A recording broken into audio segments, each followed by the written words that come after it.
Interstitial cystitis bladder pain syndrome, ये उस बीमारी का नाम है जिसमें एक युवती या कभी कभी एक पुरुष, जो युवतियों में ज्यादा कॉमन है, नीचे के अंग ब्लैडर के एरिया में जलन, दर्द, पीड़ा और एक तरह की प्रेशर बताते हैं, जो शायद यूरिनरी इन्फेक्शन में नहीं मिलता। क्योंकि ये एक दो दिन, एक दो हफ्ते की बात नहीं होती है।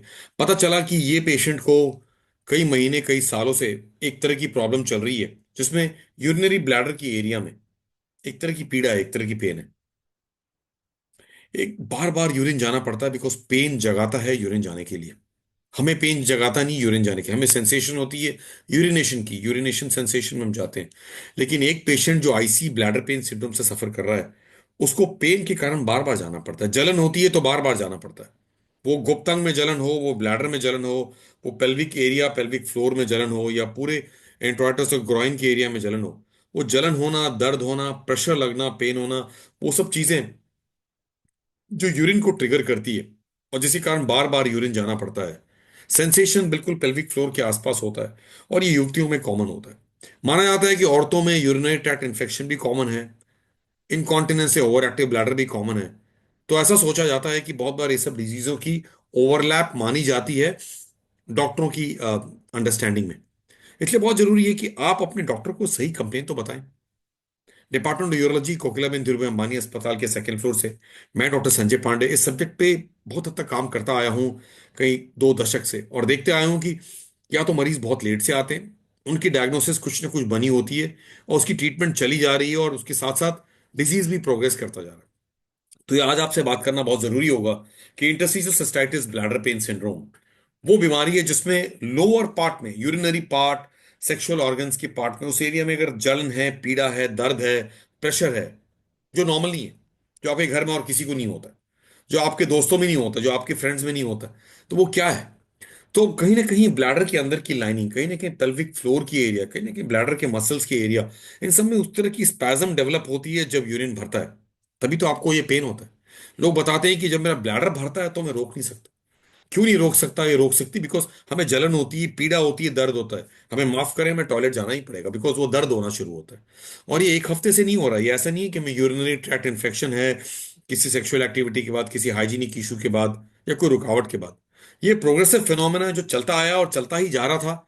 हमने अपनी कोशिश की ट्रीटमेंट के लिए अपने शहरों में, अपने डॉक्टरों के पास, उसमें आराम मिला थोड़ा, पूरा पूरा नहीं मिला, और इस तरह से ये चलता चला ही है।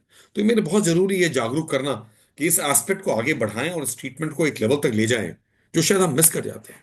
Interstitial cystitis bladder pain syndrome ये पुरुषों में भी होता है, जहां हम रॉन्गली बहुत बार प्रोस्टेटाइटिस और अलग अलग तरह की बीमारियों को डायग्नोस करते रहते हैं। होता क्या है, एक सबसेट ऑफ इंडिविजुअल्स में जिसमें ब्लैडर सेंट्रिक डिजीज है, ब्लैडर के अंदर अलग तरह की चेंजेस हो सकती हैं। ब्लैडर के अंदर क्या होता है, एक अंदर की लाइनिंग होती है, लैमिना प्रोप्रिया होता है, और मसल की लाइनिंग होती है। तो कहीं ऐसा तो नहीं कि ब्लैडर की जो अंदर की लाइनिंग है, जो सेंसिटिव पार्ट है ब्लैडर की, सबसे अंदर की लाइनिंग, द म्यूकोसल लाइनिंग, उसमें कुछ चेंज हो रही है। जैसे आपके मुंह में अगर कोई जलन है, दर्द है, कोई कट है, तो बार बार पीड़ा होती रहेगी। वैसे ही ब्लैडर में किसी तरह की कोई घाव है, कोई जलन है, कोई लीजन है, तो आपको बार बार दर्द होगा। और ये जानना हमारे लिए बहुत जरूरी है। और आईसी ब्लैडर पेन सिंड्रोम में बहुत बार ये चीज हम बात ही नहीं कर पाते। हम जान नहीं पाते कि कारण क्या है, जब तक हम मरीज से लंबा चौड़ा वार्तालाप नहीं करते, उनके पेपर्स नहीं देखते। और इतने सालों, इतने महीनों की जो प्रॉब्लम रही है, जो बिल्कुल प्रोग्रेस करता जा रहा है, जिससे कोई रिलीफ नहीं मिला है, जैसे हम यूटीआई के नाम पे कुछ एंटीबायोटिक से ठीक कर लिए, जैसे हम ओवर एक्टिव ब्लैडर के नाम पे कुछ दवाइयों को देके थोड़ा शांत शांत करने की कोशिश की, लेकिन ब्लैडर के अंदर की लाइनिंग तो अभी भी गड़बड़ है। वो पेल्विक फ्लोर की स्पैज्म तो है, वो मायोजेनिक बैंड्स तो अभी भी तंग कर रही हैं। तो हमारे लिए जानना जरूरी है कि हम किस डोमेन में, हम किस फिनोटाइप में हैं। हम कोई न्यूरोजेनिक फेनोटाइप में हैं, हम कोई एलर्जिक फेनोटाइप में हैं, हम कोई ब्लैडर सेंट्रिक डिजीज में हैं, या हम नॉन ब्लैडर सेंट्रिक डिजीज में हैं। ये आज के जमाने में जानना इसलिए जरूरी है because IC bladder pain syndrome की ट्रीटमेंट बिल्कुल टेलर्ड हो चुकी है फेनोटाइपिकली, और हम उस लेवल को लेके जाते हैं जहां हम हर अप्रोच को अलग तरह से देखते हैं, जिस इंडिविजुअल को जो चाहिए। तो friends, IC bladder pain syndrome की ट्रीटमेंट अवेलेबल है। हम उसे कॉन्फिडेंस बिल्डिंग करते करते, सिस्टोस्कोपी की असेसमेंट करते करते, वो चीजों को खोजते खोजते, और उन दवाइयों को देते देते, जो इंट्रावासाइकल ट्रीटमेंट हो, जो ओरल ट्रीटमेंट हो, जो इंजेक्टेबल ट्रीटमेंट हो, आपको एंड स्टेज ब्लैडर से बचाना चाहते हैं। वो एंड स्टेज ब्लैडर जिसमें ब्लैडर की कैपेसिटी बिल्कुल श्रिंक हो सकती है, अगर डिजीज बहुत सालों तक है, और श्रिंक होती गई और ब्लैडर बिल्कुल श्रिंक होकर छोटा हो गया, तो फिर हम कहीं के नहीं रहे। वैसे कंडीशन में हमारी ब्लैडर उतना ही रोक पाएगी, 10 ml, 50 ml, 100 ml। तो इसका मतलब है हम कहीं 10 बार 50 बार हर दिन यूरिन पास करने जाते हैं, तो फिर हमारा काम होगा हम ब्लैडर को जरा भरने की कोशिश करें, फिर भर नहीं पाएंगे। ऐसे कंडीशन में हम सब्स्टिट्यूशन सिस्टोप्लास्टी या ऑगमेंटेशन सिस्टोप्लास्टी करते हैं, जहां युवतियों को ये प्रॉब्लम बहुत सालों से था, प्रॉब्लम बढ़ती जा रही थी, और वहां हमें एक नया ब्लैडर बनाना पड़ता है। तो friends, IC bladder pain syndrome में A to Z की जो ट्रीटमेंट है वो तभी हो पाती है जब हम आपको सही तरह से डायग्नोज करते हैं। इस प्लेटफॉर्म पे बहुत बार हमने आईसी ब्लैडर पेन सिंड्रोम में औरतों के बारे में बोला है, बहुत बार डेप्थ तक जाने की कोशिश की है, बिकॉज वो डॉक्टर हो, वो पुलिस हो, वो कारपेंटर हो, वो काम करने वाली हो, या फिर वो रैंप पे मॉडल हो, ये किसी को हो सकता है। ये तो ब्लैडर के अंदर की लाइनिंग है जो लाइनिंग तंग कर रही है, और इस लाइनिंग को हमें संभालने की जरूरत है।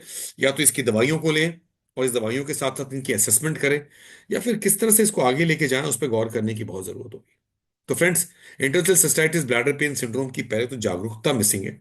उस जागरूकता में हम ये बताना चाहते हैं कि वो यूरिनरी ट्रैक्ट इन्फेक्शन नहीं है जिसमें आपको पेशाब के रास्ते में जलन हो रही है जब आप यूरिन पास करते हैं।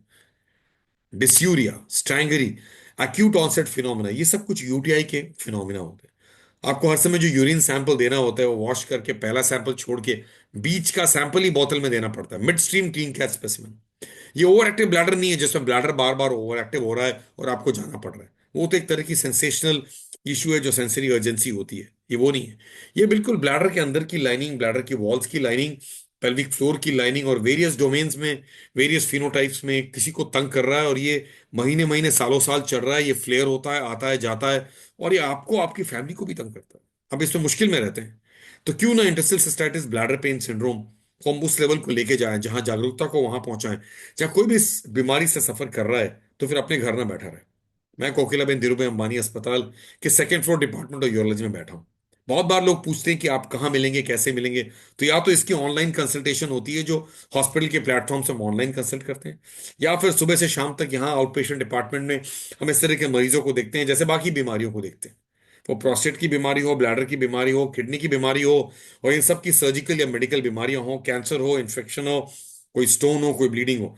तो हमारे लिए जरूरी है कि जागरूकता को आगे ले जाते हुए हम कहीं आपको बीमारी को पोस्टपोन न करने दें। आपको मुश्किल है तो हम इसे टाइम पे देखना चाहते हैं, तो ये बहुत जरूरी होगी कि इस जागरूकता को अपने शहरों में अपने डॉक्टरों तक लेके जाएं, अपनी बीमारी को और ज्यादा पीछे पोस्टपोन न करें, उसे टाइम पे दिखाएं। फ्रेंड्स, आप सबको हैप्पी न्यू ईयर विश करेंगे। 2024 में जो भी रहा और जो भी मुश्किलें रही आपके साथ, 2025 में से हम टाइम पे ट्रीट करें, because every life matters, and to improve the quality of life of each each individual, इस प्लेटफॉर्म की बहुत अहम जरूरत है कि मैं आपको जागरूकता फैलाता रहूं।